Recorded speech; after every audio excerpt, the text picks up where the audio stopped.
नेताजी के नाम से लोकप्रिय भारतीय स्वतंत्रता आंदोलन के एक अप्रियतम नेता और असाधारण क्रांतिवीर जो भारतीय स्वतंत्रता आंदोलन को प्रभावी रूप से देश की सीमाओं से बाहर ले गए, जो कि हमारे स्वतंत्रता संघर्ष के इतिहास में संभवतः एक विलक्षण कार्य था, जिनका नाम है नेताजी सुभाष चंद्र बोस।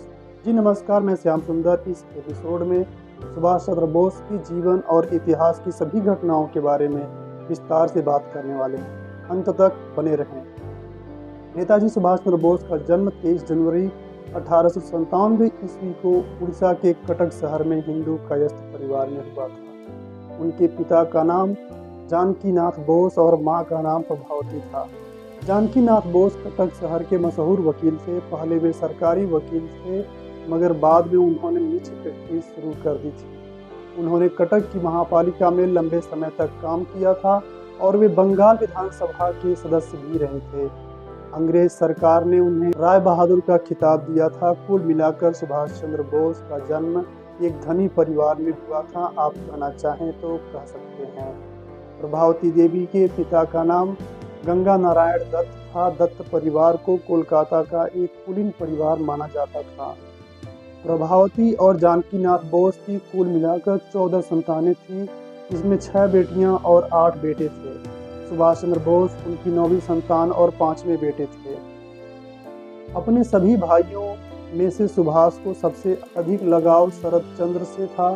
शरद बाबू प्रभावती और जानकी नाथ के दूसरे बेटे थे। सुभाष उन्हें मेजदा कहते थे।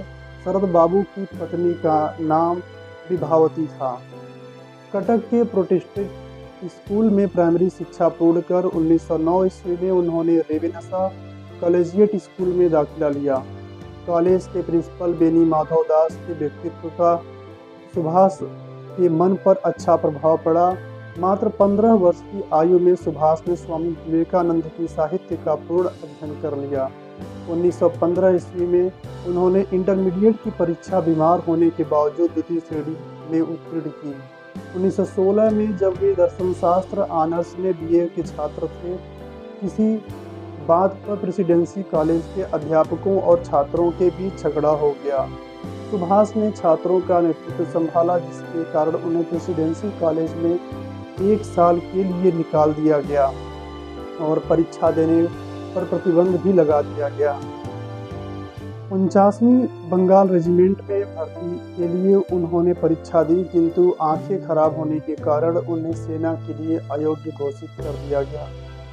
इसी प्रकार स्कॉटिश चर्च कॉलेज में उन्होंने प्रवेश तो ले लिया, किंतु मन सेना में ही जाने का कह रहा था। खाली समय का उपयोग करने के लिए उन्होंने टेरिटोरियल आर्मी की परीक्षा दी और फोर्ट विलियम सेनायल में रंगरूट के रूप में प्रवेश पा गए। फिर ख्याल आया कि कहीं इंटरमीडिएट की तरफ बीए में भी कम नंबर न आ जाए।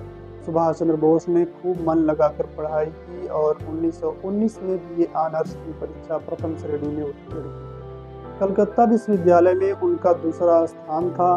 पिता की इच्छा थी कि सुभाष ICS बने, किंतु उनकी आयु को देखते हुए केवल एक ही बार में परीक्षा पास करनी थी।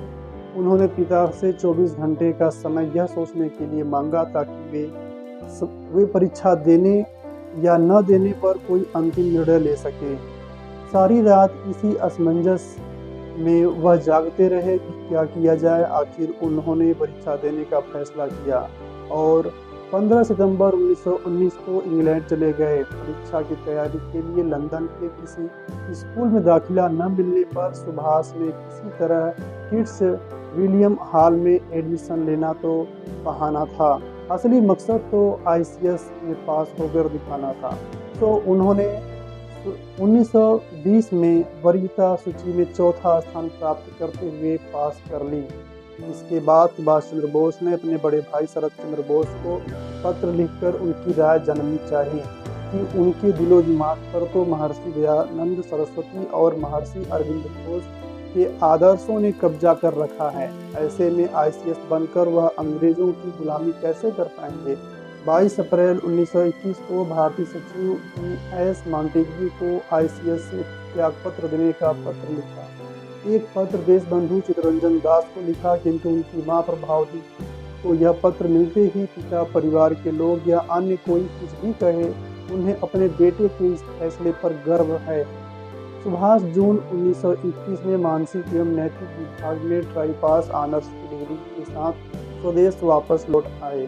कोलकाता के स्वतंत्रता सेनानी देशबंधु चित्तरंजन दास के कार्य से प्रेरित होकर सुभाष दास बाबू के साथ काम करना चाहते थे। इंग्लैंड से उन्होंने दास बाबू को खत लिखकर उनके साथ काम करने की इच्छा प्रकट की। रविंद्रनाथ ठाकुर की सलाह के अनुसार भारत वापस आने पर वे सर्वप्रथम मुंबई गए और महात्मा गांधी से मिले। मुंबई में गांधी मणि भवन में निवास करते थे। वहां 20 जुलाई 1921 को गांधी और सुभाष के बीच पहली मुलाकात हुई। गांधी ने उन्हें कोलकाता जाकर दास बाबू के साथ काम करने की सलाह दी। इसके बाद सुभाष कोलकाता आकर दास बाबू से मिले। उन दिनों गांधी ने अंग्रेज सरकार के खिलाफ असहयोग आंदोलन चला रखा था। दास बाबू इस आंदोलन का बंगाल में नेतृत्व कर रहे थे। उनके साथ सुभाष इस आंदोलन में सहभागी हो गए। गांधी द्वारा 5 फरवरी 1922 को चौरी चौरा कांड के बाद असहयोग आंदोलन बंद कर दिया गया, जिसके कारण 1922 में दास बाबू ने कांग्रेस के अंतर्गत स्वराज पार्टी की स्थापना की। विधानसभा के अंदर से अंग्रेज सरकार का विरोध करने के लिए कोलकाता महापालिका का चुनाव स्वराज पार्टी ने लड़कर जीता और दास बाबू कोलकाता के महापौर बन गए। उन्होंने सुभाष को महापालिका का प्रमुख कार्यकारी अधिकारी बनाया। सुभाष ने अपने कार्यकाल में कोलकाता महापालिका का पूरा ढांचा और काम करने का तरीका ही बदल डाला। कोलकाता में सभी रास्तों में अंग्रेजी नाम बदलकर उन्हें भारतीय नाम दिए गए। स्वतंत्रता संग्राम में प्राण न्यौछावर करने वाले के परिजनों को महापालिका में नौकरी मिलने लगी। बहुत जल्द ही सुभाष देश के एक महत्वपूर्ण युवा नेता बन गए। जवाहरलाल नेहरू के साथ सुभाष ने कांग्रेस के अंतर्गत युवाओं को इंडिपेंडेंस लीग शुरू की। 1927 में जब साइमन कमीशन भारत आया तब कांग्रेस ने उसे काले झंडे दिखाए। कोलकाता में सुभाष ने इस आंदोलन का नेतृत्व किया। साइमन कमीशन को जवाब देने के लिए कांग्रेस ने भारत का भावी संविधान बनाने का काम 8 सदस्यीय आयोग को सौंपा। मोतीलाल नेहरू इस आयोग के अध्यक्ष और सुभाष चंद्र बोस उसके एक सदस्य थे। इस आयोग ने नेहरू रिपोर्ट पेश की। 1928 में कांग्रेस का वार्षिक अधिवेशन मोतीलाल नेहरू की अध्यक्षता में कोलकाता में हुआ। इस अधिवेशन में सुभाष ने खाकी गणवेश धारण करके मोतीलाल नेहरू को सैन्य तरीके से सलामी दी। गांधी जी उन दिनों पूर्ण स्वराज की मांग से सहमत नहीं थे। इस अधिवेशन में उन्होंने अंग्रेज सरकार से डोमिनियन स्टेट्स मांगने की ठान ली थी, लेकिन सुभाष बाबू और जवाहरलाल नेहरू को पूर्ण स्वराज की मांग से पीछे हटना मंजूर नहीं था। अंत में यह तय किया गया कि अंग्रेज सरकार को डोमिनियन स्टेट्स देने के लिए 1 साल का वक्त दिया जाए। अगर 1 साल में अंग्रेज सरकार ने यह मांग पूरी नहीं की तो कांग्रेस पूर्ण स्वराज की मांग करेगी, परंतु अंग्रेज सरकार ने यह मांग पूरी नहीं की। इसलिए 1930 में जब कांग्रेस का वार्षिक अधिवेशन जवाहरलाल नेहरू की अध्यक्षता में लाहौर में हुआ, तब ऐसा तय किया गया कि 26 जनवरी का दिन स्वतंत्रता दिवस के रूप में मनाया जाएगा। 26 जनवरी 1931 को कोलकाता में राष्ट्रध्वज फहराकर सुभाष विशाल मोर्चे का नेतृत्व कर रहे थे। तभी पुलिस ने उन पर लाठी चलाई और उन्हें घायल कर दिया और जेल भेज दिया। जब सुभाष जेल में थे तब गांधी जी ने अंग्रेज सरकार से समझौता किया और सब कैदियों को रिहा करवा दिया, लेकिन अंग्रेज सरकार ने भगत सिंह जैसे क्रांतिकारियों को रिहा करने से साफ इनकार कर दिया। भगत सिंह की फांसी माफ करने के लिए गांधी जी ने सरकार से बात तो की, परंतु नरमी के साथ, ऐसा बताया जाता है। सुभाष चंद्र बोस चाहते थे कि इस विषय पर गांधी जी अंग्रेज सरकार के साथ किया गया समझौता तोड़ दे, लेकिन गांधी जी अपनी ओर से दिया गया वचन तोड़ने को राजी नहीं थे।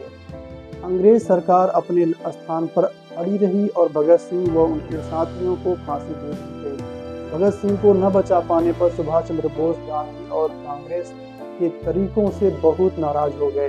अपने सार्वजनिक जीवन में सुभाष को कुल 11 बार कारावास हुआ। सबसे पहले उन्हें 16 जुलाई 1921 में 6 महीने का कारावास हुआ। 1925 में गोपीनाथ साहा नामक एक क्रांतिकारी कोलकाता के पुलिस अधीक्षक चार्ल्स टेगार्ट को मारना चाहता था। उसने गलती से अर्नेस्ट डे नामक एक व्यापारी को मार डाला। इसके लिए उसे फांसी की सजा दी गई। गोपीनाथ को फांसी होने के बाद सुभाष फूट फूट कर रोए। उन्होंने गोपीनाथ का शव मंगाकर उसका अंतिम संस्कार किया। इससे अंग्रेज सरकार ने यह निष्कर्ष निकाला कि सुभाष ज्वलंत क्रांतिकारियों में से न केवल ही संबंध रखते हैं परंतु वे उन्हें उत्प्रेरित भी करते हैं।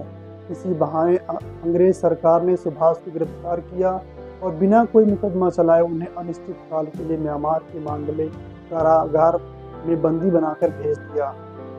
5 नवंबर 1925 को देशबंधु चित्तरंजन दास कोलकाता में चले गए। सुभाष ने उनकी मृत्यु की खबर मांडले कारागार में रेडियो पर सुनी। मांडले कारागार में रहते समय सुभाष की तबीयत बहुत खराब हो गई। उन्हें तपेदिक हो गया, परंतु अंग्रेज सरकार ने फिर भी उन्हें रिहा करने से इनकार कर दिया। सरकार ने उन्हें रिहा करने के लिए एक शर्त रखी, वे इलाज के लिए यूरोप चले गए, लेकिन सरकार ने यह स्पष्ट नहीं किया कि इलाज के बाद वे भारत कब लौट सकते हैं। इसलिए सुभाष ने यह शर्त स्वीकार नहीं की। आखिर में परिस्थिति इतनी कठिन हो गई कि जेल अधिकारियों को यह लगने लगा कि शायद वे कारावास में ही मर जाएं। अंग्रेज सरकार यह खतरा भी नहीं उठाना चाहती थी सुभाष की कारागार में मृत्यु हो जाए, इसलिए सरकार ने उन्हें रिहा कर दिया। उसके बाद सुभाष इलाज के लिए डलहौजी चले गए। 1930 में सुभाष कारावास में ही थे। चुनाव में उन्हें कोलकाता का महापौर चुना गया, इसलिए उन्हें रिहा करने पर मजबूर हो गए और 1932 में सुभाष को फिर से कारावास हुआ। इस बार उन्हें अल्मोड़ा जेल में रखा गया। अल्मोड़ा जेल में उनकी तबीयत फिर से खराब हो गई। चिकित्सकों की सलाह पर सुभाष इस बार इलाज के लिए यूरोप जाने को राजी हो गए। सन 1933 से लेकर 1936 तक सुभाष यूरोप में रहे। यूरोप में सुभाष ने अपनी सेहत का ख्याल रखते हुए अपना कार्य दस्तूर जारी रखा। वहाँ वे इटली के नेता मुसोलिनी से मिले, जिन्होंने उन्हें भारत में स्वतंत्रता संग्राम में सहायता करने का वचन दिया। आयरलैंड के नेता डी वलेरा सुभाष के अच्छे दोस्त बन गए। जिन दिनों सुभाष यूरोप में थे उन्हीं दिनों जवाहरलाल नेहरू की पत्नी कमला नेहरू का ऑस्ट्रिया में निधन हो गया। सुभाष ने वहां जाकर के जवाहरलाल नेहरू को सांत्वना दी। बाद में सुभाष यूरोप में विट्ठल भाई पटेल से मिले। विट्ठल भाई पटेल के साथ सुभाष ने मंत्रणा की, जिसे पटेल बोस विश्लेषण के नाम से प्रसिद्धि मिली। इस विश्लेषण में उन दोनों ने गांधी के नेतृत्व की जमकर निंदा की। इसके बाद विट्ठल भाई पटेल जब बीमार हो गए तो सुभाष ने उनकी बहुत सेवा की, मगर विट्ठल भाई पटेल नहीं बच सके, उनका निधन हो गया। विट्ठल भाई पटेल ने अपनी वसीयत में अपनी सारी संपत्ति सुभाष के नाम कर दी, मगर उनके निधन के पश्चात उनके भाई सरदार पटेल ने इस वसीयत को स्वीकार नहीं किया। सरदार वल्लभ भाई पटेल ने इस वसीयत को लेकर अदालत में मुकदमा चलाया। यह मुकदमा जीतने पर सरदार वल्लभ भाई पटेल ने अपने भाई की सारी संपत्ति गांधी के हरजिन सेवा कार्य में भेंट कर दी। 1934 में सुभाष को उनके पिता के मृत्यु शैया पर होने की खबर मिली। खबर सुनते ही वे हवाई जहाज से कराची होते हुए कोलकाता लौटे। यद्यपि कराची में ही उन्हें पता चल गया था कि उनके पिता की मृत्यु हो चुकी है, फिर भी वो कोलकाता गए। कोलकाता पहुंचते ही अंग्रेज सरकार ने उन्हें गिरफ्तार कर लिया और कई दिन जेल में रखकर वापस यूरोप भेज दिया। 1934 में जब सुभाष ऑस्ट्रेलिया में अपना इलाज कराने हेतु ठहरे थे, उस समय उन्हें अपनी पुस्तक लिखने हेतु एक अंग्रेजी जानने वाले टाइपिस्ट की आवश्यकता हुई। उनके एक मित्र ने एमिली सेंकल नाम की एक ऑस्ट्रेलियन महिला से उनकी मुलाकात करा दी। एमिली के पिता एक प्रसिद्ध पशु चिकित्सक थे। सुभाष एमिली की ओर आकर्षित हुए और उन दोनों में स्वाभाविक प्रेम हो गया। नाजी जर्मनी के सख्त कानूनों को देखते हुए उन दोनों ने सन 1942 में बाड गास्टिन नाम स्थान पर हिंदू पद्धति से विवाह रचा लिया। वियना में एमिली ने एक पुत्री को जन्म दिया। सुभाष ने उसे पहली बार तब देखा जब वह मुश्किल से 4 सप्ताह की थी। उन्होंने उसका नाम अनीता बोस रखा। अगस्त 1943 में ताइवान में हुई कथित विमान दुर्घटना में जब सुभाष की मौत हुई, अनीता पौने 3 साल की थी। 1938 में कांग्रेस का अधिवेशन हरिपुरा में होना तय हुआ। इस अधिवेशन से पहले गांधी जी ने कांग्रेस अध्यक्ष पद के लिए सुभाष को चुना। यह कांग्रेस का 51वां अधिवेशन था, इसलिए कांग्रेस अध्यक्ष सुभाष चंद्र बोस का स्वागत 51 बैलों द्वारा खींचे हुए रथ में किया गया। इस अधिवेशन में सुभाष का अध्यक्षीय भाषण बहुत ही प्रभावित हुआ। किसी भी भारतीय राजनीतिक व्यक्ति ने शायद ही इतना प्रभावित भाषण कभी दिया हो। पहले अध्यक्षीय काल में सुभाष ने योजना आयोग की स्थापना की। जवाहरलाल नेहरू इसके पहले अध्यक्ष बनाए गए। सुभाष ने बंगलोर में मशहूर वैज्ञानिक सर विश्वेश्वरैया की अध्यक्षता में एक विज्ञान परिषद की स्थापना भी की।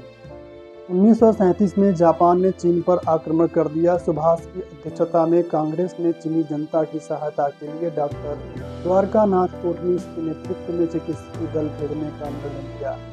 आगे चलकर सुभाष ने भारत के स्वतंत्रता संग्राम में जापान से सहयोग लिया। तब कई लोग उन्हें जापान की कठपुतली और फासिस्ट कहने लगे, मगर यह घटना से यह सिद्ध होता है कि सुभाष न तो जापान की कठपुतली थे और न ही वे फासिस्ट विचारधारा से सहमत थे। 1938 ईस्वी में गांधी जी ने कांग्रेस अध्यक्ष पद के लिए सुभाष को चुना तो था, मगर उन्हें सुभाष की कार्य पद्धति पसंद नहीं आई। इसी दौरान यूरोप में द्वितीय विश्व युद्ध के बादल छा गए थे। सुभाष चाहते थे कि इंग्लैंड की इस कठिनाई का लाभ उठाकर भारत का स्वतंत्रता संग्राम अधिक तीव्र किया जाए। उन्होंने अपने अध्यक्षीय कार्यकाल में इस ओर कदम उठाना भी शुरू कर दिया था, परंतु गांधी जी इससे सहमत नहीं थे। 1939 में जब नया कांग्रेस अध्यक्ष चुनने का समय आया, तब सुभाष चाहते थे कि कोई ऐसा व्यक्ति अध्यक्ष बनाया जाए जो इस मामले में किसी दबाव के आगे बिल्कुल न झुके। ऐसा किसी दूसरे व्यक्ति के सामने न आने पर सुभाष ने स्वयं कांग्रेस अध्यक्ष रहना चाहा, लेकिन गांधी जी उन्हें अध्यक्ष पद से हटाना चाहते थे। गांधी ने अध्यक्ष पद के लिए पट्टाभी सीतारामैया को चुना। कविवर रविंद्रनाथ ठाकुर ने गांधी को पत्र लिखकर सुभाष को ही अध्यक्ष बनाने का निर्णय किया। प्रफुल्ल चंद्र राय और मेघनाथ साहा जैसे वैज्ञानिक भी सुभाष को ही फिर से अध्यक्ष के रूप में देखना चाहते थे, लेकिन गांधी जी ने इस मामले में किसी की बात नहीं मानी और समझौता न होने पर बहुत वर्षों बाद कांग्रेस पार्टी के अध्यक्ष पद के लिए चुनाव हुआ। सब जानते थे कि जब महात्मा गांधी ने पट्टाभी सीतारामैया का साथ दिया है तब वे चुनाव आसानी से जीत जाएंगे, लेकिन वास्तव में सुभाष को चुनाव में 1580 मत और सीतारामैया को 1377 मत मिले। गांधी जी के विरोध के बावजूद सुभाष बाबू 203 मतों से चुनाव जीत गए, मगर चुनाव के नतीजे के साथ बात खत्म नहीं हुई। गांधी जी ने पट्टाभी सीतारामैया की हार को अपनी हार बताकर अपने साथियों से कह दिया कि अगर वे सुभाष के तरीके से सहमत नहीं हैं तो वे कांग्रेस से हट सकते हैं। इसके बाद कांग्रेस कार्यकारिणी के 14 में से 12 सदस्यों ने इस्तीफा दे दिया। जवाहरलाल नेहरू तटस्थ बने रहे और अकेले शरद बाबू सुभाष के साथ रहे। 1939 का वार्षिक अधिवेशन कांग्रेस का त्रिपुरी में हुआ। इस अधिवेशन के समय सुभाष बाबू तेज बुखार से इतने बीमार हो गए थे कि उन्हें स्ट्रेचर पर लिटाकर अधिवेशन में लाना पड़ा। गांधी जी स्वयं भी इस अधिवेशन में उपस्थित नहीं रहे और उनके साथियों ने भी सुभाष को कोई सहयोग नहीं किया। अधिवेशन के बाद सुभाष ने समझौते के लिए बहुत कोशिश की, लेकिन गांधी जी और उनके साथियों ने उनकी एक न मानी। आखिर में तंग आकर 29 अप्रैल 1939 ईस्वी को सुभाष ने कांग्रेस अध्यक्ष पद से इस्तीफा दे दिया। 3 मई 1939 को सुभाष ने कांग्रेस के अंदर ही फॉरवर्ड ब्लॉक के नाम से अपनी पार्टी की स्थापना की। कुछ दिन बाद सुभाष को कांग्रेस से ही निकाल दिया गया। बाद में फॉरवर्ड ब्लॉक अपने आप एक स्वतंत्र पार्टी बन गई। द्वितीय विश्व युद्ध शुरू होने से पहले ही फॉरवर्ड ब्लॉक ने स्वतंत्रता संग्राम को और अधिक तीव्र करने के लिए जन जागृति शुरू की। 3 सितंबर 1939 को मद्रास में सुभाष को ब्रिटेन और जर्मनी में युद्ध छिड़ने की सूचना मिली। उन्होंने घोषणा की कि अब भारत के पास सुनहरा मौका है, उसे अपनी मुक्ति के लिए अभियान तेज कर देना चाहिए। 8 सितंबर 1939 को युद्ध के प्रति पार्टी का रुख तय करने के लिए सुभाष को विशेष आमंत्रित के रूप में कांग्रेस कार्यकारी समिति में बुलाया गया। उन्होंने अपनी राय के साथ यह संकल्प भी दोहराया कि अगर कांग्रेस यह काम नहीं कर सकती है तो फॉरवर्ड ब्लॉक में दम पर ब्रिटिश राज के खिलाफ युद्ध शुरू कर देगा। अगले ही वर्ष जुलाई में कलकत्ता स्थित हालवेट स्तंभ, जो भारत की गुलामी का प्रतीक था, सुभाष की यूथ ब्रिगेड ने रातों रात वह मिट्टी में मिला दिया। सुभाष के स्वयंसेवक उनकी नींव की एक एक ईंट उखाड़ ले गए। यह एक प्रतीकात्मक शुरुआत थी। इसके माध्यम से सुभाष ने यह संदेश दिया था कि जैसे उन्होंने यह स्तंभ धूल में मिला दिया, उसी तरह से ब्रिटिश साम्राज्य की भी ईंट बजा देंगे। इसके परिणाम स्वरूप अंग्रेज सरकार ने सुभाष सहित फॉरवर्ड ब्लॉक के सभी मुख्य नेताओं को कैद कर लिया। द्वितीय विश्व युद्ध के दौरान सुभाष जेल में निष्क्रिय रहना नहीं चाहते थे। सरकार को उन्हें रिहा करने पर मजबूर करने के लिए सुभाष ने जेल में आमरण अनशन शुरू कर दिया। हालात खराब होते ही सरकार ने उन्हें रिहा कर दिया, मगर अंग्रेज सरकार यह भी नहीं चाहती थी कि सुभाष युद्ध के दौरान मुक्त रहे। इसलिए सरकार ने उन्हें उनके ही घर पर नजरबंद करके बाहर पुलिस का कड़ा पहरा बिठा दिया। नजरबंदी से निकलने के लिए सुभाष ने एक योजना बनाई। 16 जनवरी 1941 को वे पुलिस को चकमा देते हुए एक पठान मोहम्मद जियाउद्दीन के वेश में अपने घर से निकले। शरद बाबू के बेटे शिशिर ने उन्हें अपनी गाड़ी से कोलकाता से दूर झारखंड राज्य के धनबाद जिले गोमोह तक पहुंचाया। गोमोह रेलवे स्टेशन वर्तमान में नेताजी सुभाष चंद्र बोस जंक्शन गोमोह हो गया है से फ्रंटियर मेल पकड़कर वे पेशावर पहुंचे। पेशावर में उन्हें फॉरवर्ड ब्लॉक के एक सहकारी मियां अकबर शाह मिले। अकबर शाह ने उनकी मुलाकात कीर्ति किसान पार्टी के भगत राम तलवार से करा दी। भगत राम तलवार के साथ सुभाष पेशावर से अफगानिस्तान की राजधानी काबुल की ओर निकल पड़े। इस सफर में भगत राम तलवार रहमत खान नाम के पठान और सुभाष उनके गूंगे बहरे चाचा बने थे। पहाड़ियों में पैदल चलते हुए उन्होंने यह सफर पूरा किया। काबुल में सुभाष 2 महीने तक उत्तम चंद्र मल्होत्रा नामक एक भारतीय व्यापारी के घर में रहे।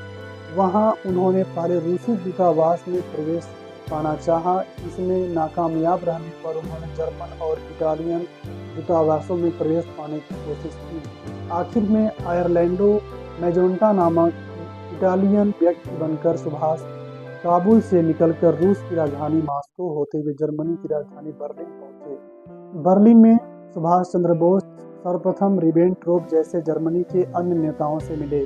उन्होंने जर्मनी में भारतीय स्वतंत्रता गठन और आज़ाद हिंद रेडियो की स्थापना की। इसी दौरान सुभाष नेताजी के नाम से जाने जाने लगे। जर्मन सरकार के एक मंत्री एडम फान स्ट्राट सुभाष के अच्छे दोस्त बन गए। आखिर 29 मई 1942 के दिन सुभाष जर्मनी के सर्वोच्च नेता एडोल्फ हिटलर से मिले, लेकिन हिटलर को भारत के विषय में विशेष रुचि नहीं थी। उन्होंने सुभाष को सहायता का कोई स्पष्ट वचन नहीं दिया। कई साल पहले हिटलर ने माइन काम्फ नामक आत्मचरित्र लिखा था। इस किताब में उन्होंने भारत और भारतीय लोगों की बुराई की थी। इस विषय पर सुभाष ने हिटलर से अपनी नाराजगी व्यक्त की। हिटलर ने अपने किए पर माफी मांगी और माइन काम्फ के अगले संस्करण में वह परिच्छेद निकालने का वचन दिया। अंत में सुभाष को पता लगा कि हिटलर और जर्मनी से उन्हें कुछ और नहीं मिलने वाला है। इसलिए 8 मार्च 1943 को जर्मनी की कील बंदरगाह में वे अपने साथी आबिद हसन सफरानी के साथ एक जर्मनी पनडुब्बी में बैठकर पूर्वी एशिया की ओर निकल गए। वह जर्मन पनडुब्बी उन्हें हिंद महासागर में मेडागास्कर के किनारे तक ले गई। वहां वे दोनों समुद्र में तैरकर जापानी पनडुब्बियों तक पहुंचे।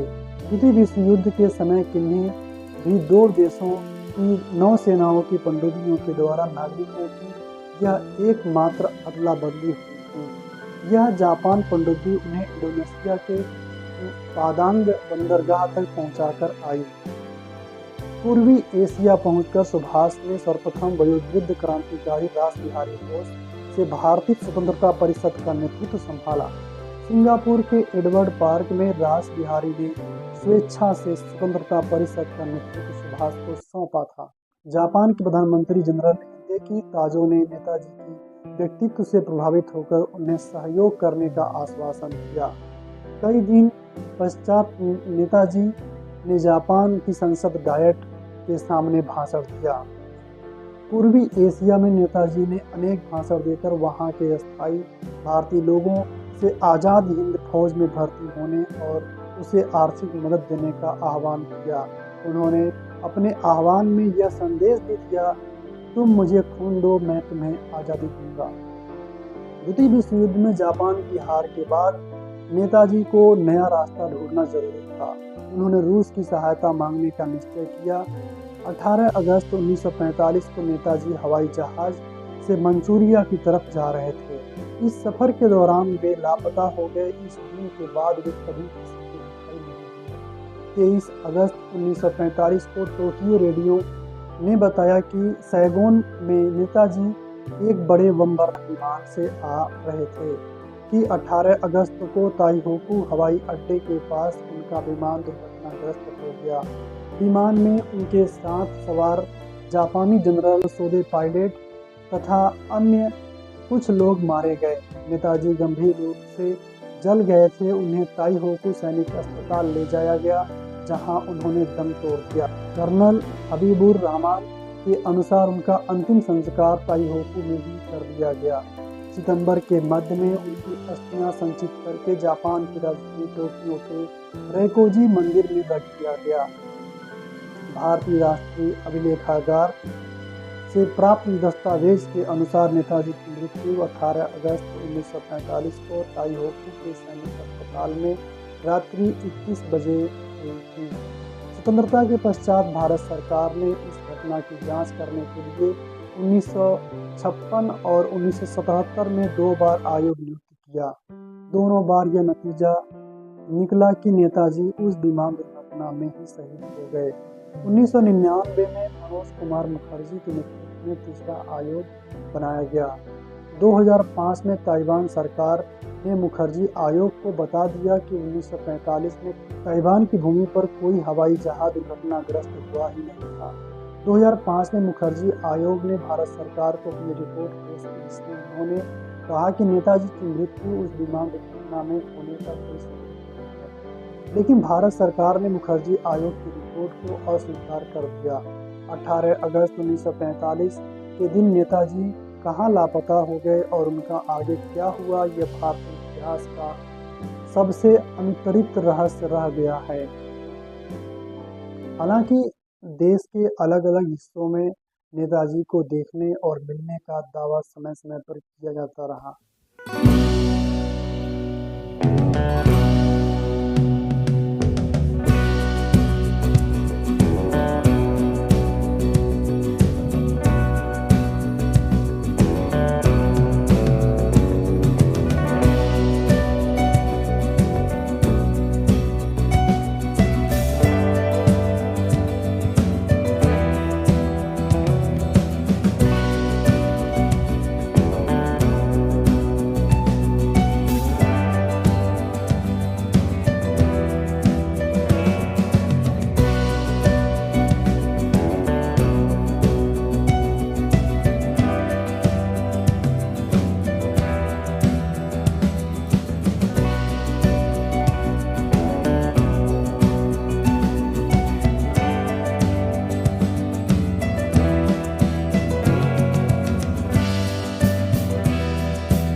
अंत तक साथ देने के लिए आपका बहुत बहुत धन्यवाद।